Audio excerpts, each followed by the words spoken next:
नमस्कार, मैं हूं राम प्रकाश राय। बीते दिनों जब संसद में बजट सत्र चल रहा था, उस दौरान प्रधानमंत्री ने अपने भाषण में कई सारे राज खोले थे।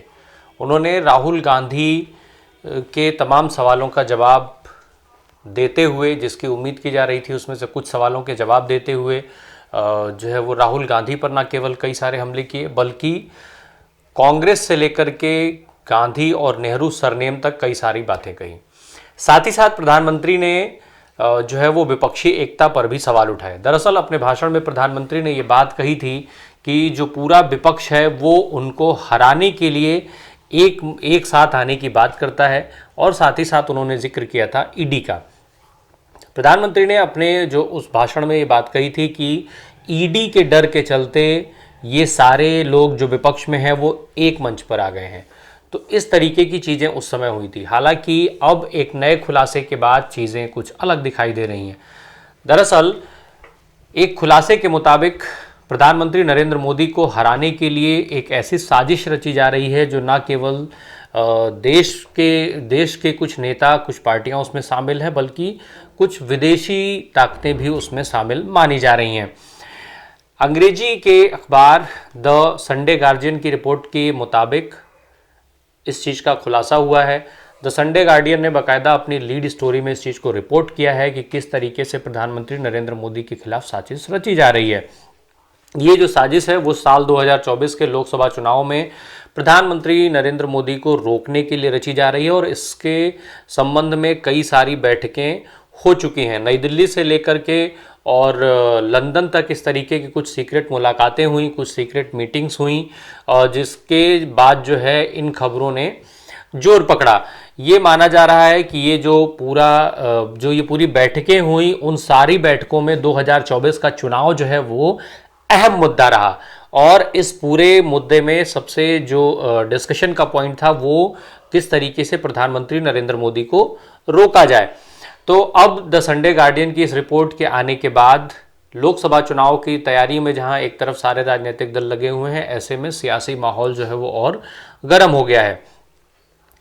द संडे गार्डियन की रिपोर्ट है, उसके मुताबिक इन बैठकों में ये चर्चा की गई कि आखिर किस तरीके से 2024 में होने वाले लोकसभा चुनाव में प्रधानमंत्री नरेंद्र मोदी को रोका जाए, भारतीय जनता पार्टी को जो है वो चुनावी जो जीत है, जो बढ़त है, उसको हासिल करने में रोका जाए। तो ये खुलासा उस न्यूज़पेपर के उस रिपोर्ट में किया गया है। इस रिपोर्ट में ये भी दावा किया गया है कि इसमें कुछ डिप्लोमेट्स और कुछ भारतीय जो हैं वो शामिल रहे, इस योजना का वो जो है वो इस तरीके के लोग हिस्सा रहे हैं। द संडे गार्डियन ने ये दावा किया है कि पिछले 3 महीनों के अंदर लंदन से लेकर के देश की राजधानी दिल्ली तक अलग अलग बैठकें आयोजित हुई। इस बैठक में जो है वो मुख्य मुद्दा यही रहा कि साल 2024 में लोकसभा के जो चुनाव होंगे उसमें किस तरीके से भाजपा और प्रधानमंत्री नरेंद्र मोदी को रोका जाए, किस तरीके से कैंपेन चलाया जाए। इसके अलावा इसने इस रिपोर्ट के मुताबिक साल 2024 के चुनावों के मद्देनज़र ही 6 महीना पहले सरकार के खिलाफ एक बड़ी कैंपेन चलाने की योजना भी इन बैठकों में बनाई गई है।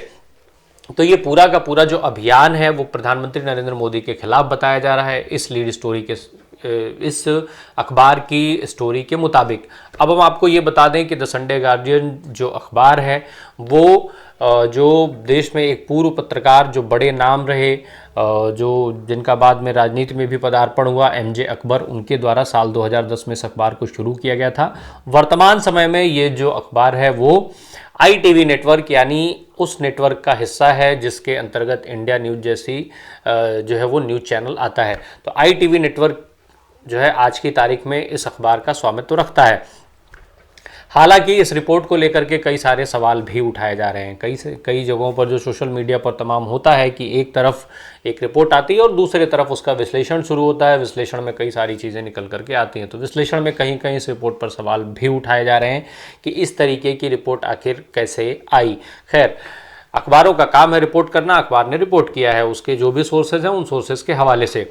अब अगर इस रिपोर्ट इसकी तथ्यता को अगर सत्य माना जाए तो फिर निश्चित तौर पर ये एक बड़ी साजिश है, और इसी बड़ी साजिश के तहत अब भारतीय जनता पार्टी शायद और आक्रामक हो जाएगी।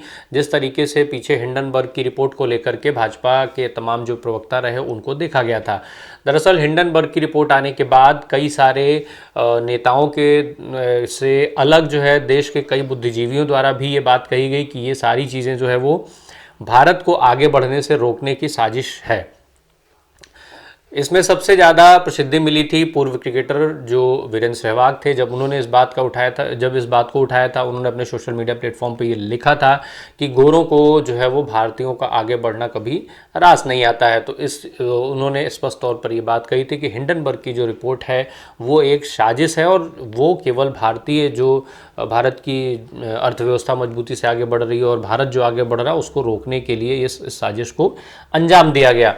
तो ऐसे में अब जब हिंडनबर्ग की रिपोर्ट के सहारे जिस वक्त शेयर मार्केट में अडानी समूह की स्थिति बेहद ख़राब है, अडानी जो है वो दूसरे नंबर की अमीर शख्सियत से लेकर के वो 23वें पायदान पर पहुंच गए। तो इस तरीके की सारी चीज़ें जब सियासी घटनाक्रम लगातार हो रहे हैं, इसी अडानी मामले को लेकर के जो है वो लगातार कांग्रेस पार्टी और विपक्षी दल जो है वो भारतीय जनता पार्टी पर दबाव बना रहे हैं। वो जेपीसी की मांग पर अड़े हुए हैं, जिसके चलते संसद सत्र चलने में भी बाधा उत्पन्न हुई। इस तरीके की घटनाएं लगातार हो रही हैं, और ऐसे इन्हीं घटनाक्रमों के बीच में इस तरीके की एक रिपोर्ट का सार्वजनिक होना, इस तरीके के एक अखबार के द्वारा एक स्टोरी पब्लिश करना कि जो है वो 2024 के लोकसभा चुनाव के मद्देनज़र प्रधानमंत्री नरेंद्र मोदी और भारतीय जनता पार्टी को जीत से रोकने के लिए ऐसी साजिशें हो रही हैं जिसका तार जो है वो दिल्ली से लेकर के और लंदन तक जुड़ा हुआ है। निश्चित तौर पर ये एक बड़ा मुद्दा बनता है, और निश्चित तौर पर ये जो है वो सियासी गर्माहट के लिए काफ़ी है। अब जो है वो लगातार भारतीय जनता पार्टी जिस बात का दावा कर रही थी कि जो विपक्षी एकता है, इसके साथ साथ जो वो लगातार राहुल गांधी और कांग्रेस पार्टी पर सवाल उठा रही थी कि आखिर किस तरीके कैसे जो है ये चीज़ें घटने से पहले, इस तरीके की तमाम घटनाएं होने से पहले राहुल गांधी और विपक्ष के कुछ लोगों को पता चल जाता है, जिसको लेकर के वो लोग बयानबाजी भी करते हैं। तो इस तरीके के सवाल पहले भी भाजपा उठाती रहती है, और इस रिपोर्ट के आने के बाद शायद भाजपा को और ज़्यादा मौका मिलेगा जो विपक्ष है उस पर हमले करने के। इसके अलावा इस रिपोर्ट में बीबीसी और हिंडनबर्ग का भी जिक्र किया गया है। बीबीसी और हिंडनबर्ग के सहारे जो प्रधानमंत्री नरेंद्र मोदी की छवि खराब करने की बात इस रिपोर्ट में कही गई है। वहीं आज सुबह ही जो है वो बीबीसी के कार्यालयों पर आयकर विभाग की छापेमारी भी शुरू हो गई है। इसके अलावा खुद देश के गृह मंत्री अमित शाह ने जो है वो एक इंटरव्यू में कई सारे मुद्दों पर बातचीत भी की है। तो ये तमाम मुद्दे ऐसे हैं, ये तमाम सारे घटनाक्रम ऐसे हैं जो एक दूसरे से जुड़ते हुए देखे जा रहे हैं। एक दूसरे पर जो है वो जितनी बातचीत हो रही थी उसमें कहीं से सवाल निकल करके आ रहे हैं तो कहीं से जवाब निकल करके सामने आ रहे हैं। बीबीसी के कार्यालयों पर जो छापेमारी है वो जब तक ये वीडियो रिकॉर्ड हो रही थी तो वो चल ही रही थी। उस मामले में नई जानकारी जो भी आएगी वो आपके सामने पहुंचाया जाएगा। इसके अलावा जो गृह मंत्री अमित शाह ने इंटरव्यू दिया उसमें उन्होंने कई सारे मुद्दों पर विस्तार से बात की है, जिसमें कई सारे सवाल जो विपक्ष लगातार उठा रहा है उसका उन्होंने जवाब दिया है। जेपीसी की जो मांग है उस पर भी उन्होंने जवाब दिया। उन्होंने कहा है कि जो है वो विपक्ष के सामने ऑप्शन है वो कोर्ट जाने का, वो सबूतों के साथ कोर्ट चला जाए। तो इस तरीके की बातें हो रही हैं। तो निश्चित तौर पर अब जो है साल 2024 में जब लोकसभा के चुनाव होने हैं तो इस तरीके के तमाम सियासी घटनाक्रम देखने को मिलते रहेंगे, और जो है वो बहुत सारी सुर्खियां, बहुत सारी नई जानकारियां निकल करके सामने आती रहेंगी। हम ऐसी जानकारियों को आप तक पहुंचाते रहेंगे। बने रहिए हमारे साथ। धन्यवाद।